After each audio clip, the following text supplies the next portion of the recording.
은퇴 절벽 공포 시대 40대, 50대, 60대의 노후 준비한 과정입니다. 오늘은 은퇴 퇴직자의 키워드에 대해서 한번 알아보도록 하겠습니다. 빅데이터 상에서도 이 키워드가 나타나고 특히 그 네이버라든지 다음이라든지 또 구글이라든지 이런 플랫폼에서 이 은퇴 퇴직자의 키워드가 과연 어떤 것이 가장 많이 나오는지 한번 알아보도록 하겠습니다. 선진국하고 우리나라의 은퇴자 그 키워드를 한번 비교해 보도록 하겠습니다. 이 키워드만 비교해 봐도 선진국하고 우리나라의 은퇴자들의 현실을 파악할 수가 있습니다. 선진국 은퇴자들은 이 사회보장제도가 잘 되어 있기 때문에 참 여기에 누리는 혜택도 굉장히 많이 받고 있죠. 근데 이제 우리나라 같은 경우에는 이 은퇴자의 사회보장제도가 그렇게 잘 되어 있지는 않다는 겁니다. 키워드에서 이렇게 보면은 선진국에서는 행복, 안정, 취미생활 이런 단어들이 주로 나오게 되는 거죠. 우리나라 은퇴자들의 어떤 키워드는 외로움, 두려움, 경제적 어려움 이런 키워드가 많이 나오고 있습니다. 이 외로움이 심할 경우에 이 행복을 추구할 수가 또 없는 거고 두려움이 있는 상태에서 이 안정도 있을 수가 없죠. 또 우리가 경제적인 어려움, 먹고 살기가 힘든데 취미생활을 누린다. 이것도 쉽지는 않는 거죠. 그래서 이 행복과 안정과 취미생활 이 자체는 노후보장제도, 국가에서 혜택이 많이 주어지는 선진국에서는 이러한 퇴직을 한다. 은퇴를 하면은 이 행복이나 안정이나 취미생활을 누릴 수 있는 편안한 생활을 할 수 있다는 이 개념이 포함이 되어 있지만은 우리나라 은퇴자들 같은 경우에는 외롭다, 두렵다, 경제적인 어려움이 있다. 이런 것이 현실로 왔을 때는 상당히 공포와 불안과 미래의 어떤 불투명이 갇혀온다는 거죠. 우리나라 같은 경우에는 참 이렇게 먹고 살게 된 지가 불과 3, 40년 정도밖에 되지 않았다는 거죠. 그래서 우리나라 같은 경우에는 사회보장제도다, 노후대책이다 하면은 가장 어뜸으로 꼽는 거지. 그나마도 국민연금, 이마저도 혜택을 입는 사람들이 그렇게 많지는 않고 또 혜택을 입는다 하더라도 금액적으로 많은 금액이 아니다는 거죠. 그래서 어떤 개인연금이나 퇴직연금, 국민연금 이런 쪽으로 의존을 하게 되는데 뭐 공무원이라든지 또 대기업에서 정년퇴직같이 갔던 사람들 같은 경우에는 어떤 퇴직연금 제도라든지 또 국민연금 마찬가지로 공무원연금 국가에서 혜택을 받을 수가 있지만은 우리나라의 은퇴자들의 대부분은 그러한 혜택을 받지 못하게 되고 또 국민연금 제도가 있긴 있습니다만은 이마저도 아주 극소수 또 받는다 하더라도 금액적으로 소량에 불과하다는 겁니다. 그래서 이 선진국 은퇴자와 우리나라 은퇴자의 노후 검색 키워드를 이렇게 보더라도 이러한 은퇴자의 어떤 노후 대책이 비교가 된다. 이번에는 은퇴자가 즐겨 찾는 인기 검색어, 즉 키워드를 한번 찾아봤습니다. 특히 베이비 부머를 기준으로 했을 때는 더더욱더 두드러지게 나타나는 것이 다음 키워드입니다.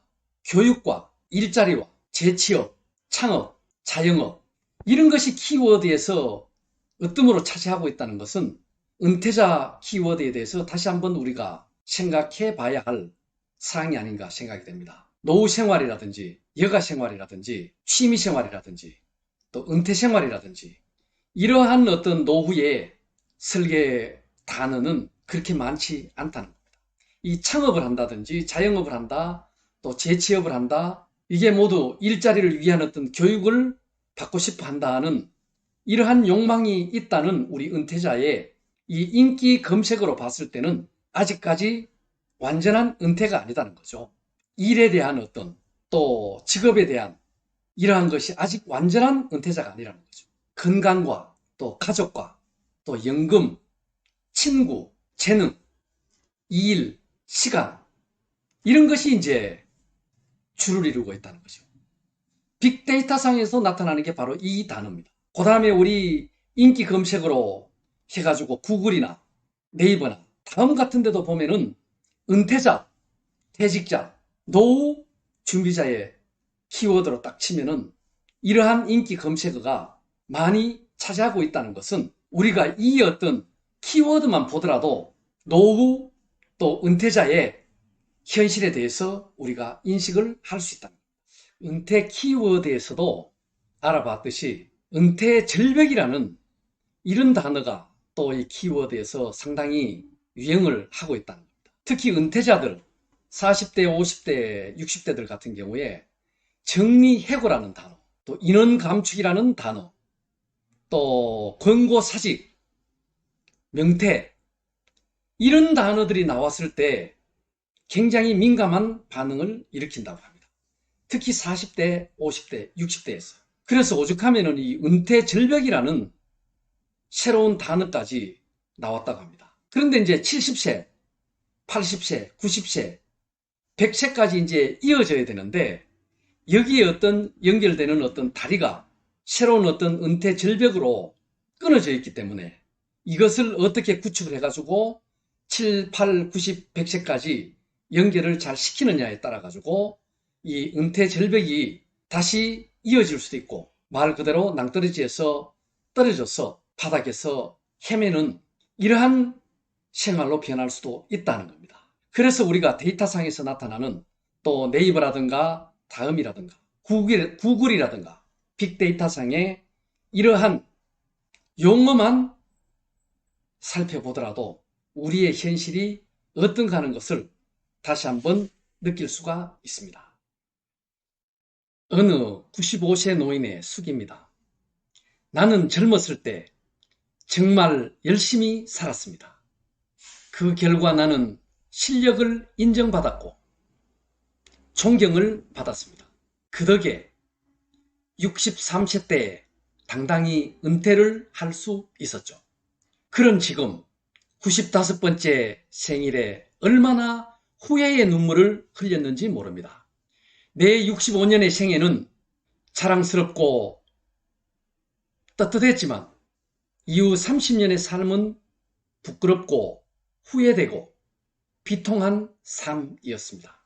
나는 퇴직 후 이제 다 살았다. 남은 인생은 그냥 덤이다라는 그런 생각으로 그저 고통 없이 죽기만을 기다렸습니다. 더덥고 희망 없는 삶. 그런 삶을 무려 30년이나 살았습니다. 30년의 시간은 지금 내 나이 93세로 볼 때 3분의 1에 해당하는 기나긴 시간입니다. 만일 내가 퇴직을 할 때 앞으로 30년을 더 살 수 있다고 생각했다면 난 정말 그렇게 살지는 않았을 겁니다. 그때 내 나이 스스로가 늙었다고 뭔가를 시작하기엔 늦었다고 생각했던 것이 큰 잘못이었습니다. 나는 지금 95세지만 정신이 또렷합니다. 앞으로 10년, 20년을 더 살지 모릅니다. 이제 나는 하고 싶었던 의학 공부를 시작하려 합니다. 그 이유는 단 한 가지. 10년 후 맞이하게 될 105번째 생일날 95세 때 왜 나는 아무것도 시작하지 않았는지 후회하지 않기 위해서입니다.